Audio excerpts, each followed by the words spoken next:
धर्मवीर भारती की कनुप्रिया से आम्रबौर का अर्थ। अगर मैं आम्रबौर का ठीक ठीक संकेत नहीं समझ पाई तो भी इस तरह खिन्न मत हो प्रिय मेरे। कितनी बार जब तुमने अर्धोन्मीलित कमल भेजा तो मैं तुरंत समझ गई कि तुमने मुझे संझा बिड़िया बुलाया है। कितनी बार जब तुमने मुझे अंजुरी भर बेले के फूल भेजे तो मैं समझ गई कि तुम्हारी अंजुरियों ने किसे याद किया है। कितनी बार जब तुमने अगस्त के 2 उजले कटावदार फूल भेजे तो मैं समझ गई कि तुम फिर मेरे उजले कटावदार पाँवों में तीसरे पहर टीले के पास सहकार की घनी छाँव में बैठकर महावर लगाना चाहते हो। आज अगर आम के बौर का संकेत नहीं भी समझ पाई तो क्या इतना बड़ा मान ठान लोगे? मैं मानती हूँ कि तुमने अनेक बार कहा है, राधन, तुम्हारी शोक चंचल विचुंबित पलकें तो पगडंडियाँ मात्र हैं जो मुझे तुम तक पहुँचाकर रीत जाती हैं। तुमने कितनी बार कहा है, राधन, ये पतले मृणाल सी तुम्हारी गोरी अनावृत बाहें पगडंडियाँ मात्र हैं जो मुझे तुम तक पहुँचाकर रीत जाती हैं। तुमने कितनी बार कहा है, सुनो, तुम्हारे अधर, तुम्हारी पलकें, तुम्हारी बाहें, तुम्हारे चरण, तुम्हारे अंग प्रत्यंग, तुम्हारी सारी चंपक वर्णी देह मात्र पगडंडियाँ हैं जो चरम साक्षात्कार के क्षणों में रहती ही नहीं, रीत रीत जाती हैं। हाँ चंदन, तुम्हारे शिथिल आलिंगन में मैंने कितनी बार इन सब को रीतता हुआ पाया है।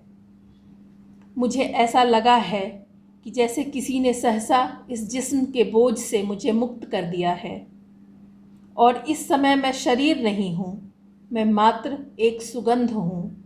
आधी रात में महकने वाले इन रजनीगंधा के फूलों की प्रगाढ़ मधुर गंध, आकारहीन, वर्णहीन, रूपहीन। मुझे नित नए शिल्प में ढालने वाले मेरे उलझे रूखे चंदनवासित केशों में पतली उजली सी चुनौती देती हुई मांग, क्या वह आखिरी पगडंडी थी जिसे तुम रिता देना चाहते थे?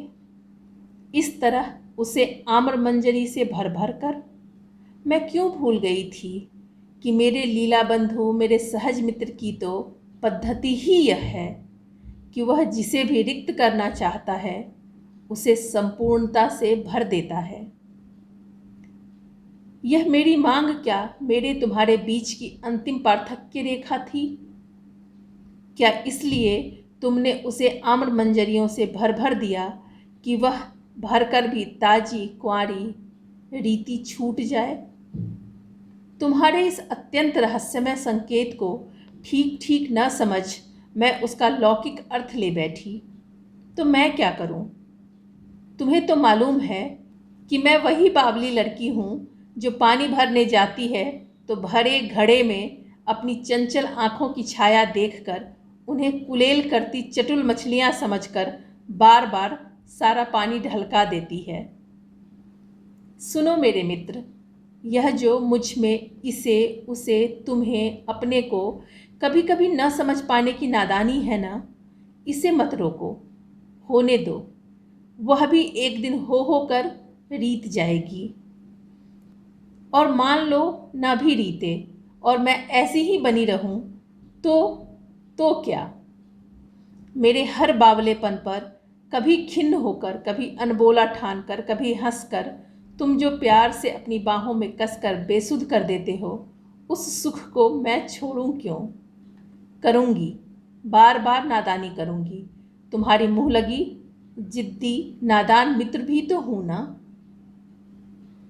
आज इस निभृत एकांत में तुमसे दूर पड़ी मैं और इस प्रगाढ़ अंधकार में तुम्हारे चंदन कसाव के बिना मेरी देहलता के बड़े बड़े गुलाब धीरे धीरे टीस रहे हैं और दर्द उस लिपि का अर्थ खोज रहा है जो तुमने आम्र मंजरियों के अक्षरों में मेरी मांग पर लिख दी थी। आम के बौर की महक तुर्श होती है। तुमने अक्सर मुझ में डूब डूब कर कहा है कि वह मेरी तुलसी है जिसे तुम मेरे व्यक्तित्व में विशेष रूप से प्यार करते हो।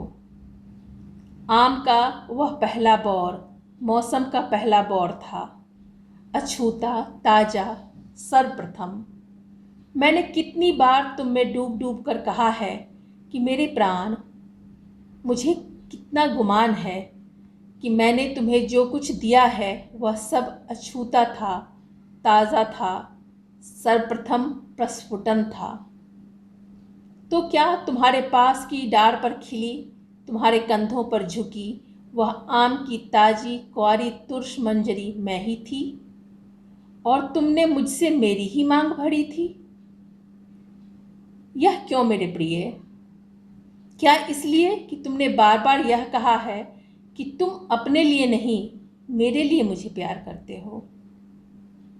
और क्या तुम इसी का प्रमाण दे रहे थे जब तुम मेरे ही निजत्व को, मेरे ही आंतरिक अर्थ को मेरे मेरे ही मांग में भर रहे थे? और जब तुमने कहा कि माथे पर पल्ला डाल लो, तो क्या तुम चिंता कर रहे थे कि अपने इसी निजत्व को, अपने आंतरिक अर्थ को मैं सदा मर्यादित रखूं, रसमय और पवित्र रखूं, नववधू की भांति? हाय, मैं सच कहती हूँ, मैं इसे नहीं समझी, नहीं समझी, बिल्कुल भी नहीं समझी। यह सारे संसार से पृथक पद्धति का जो तुम्हारा प्यार है ना, इसकी भाषा समझ पाना क्या इतना सरल है?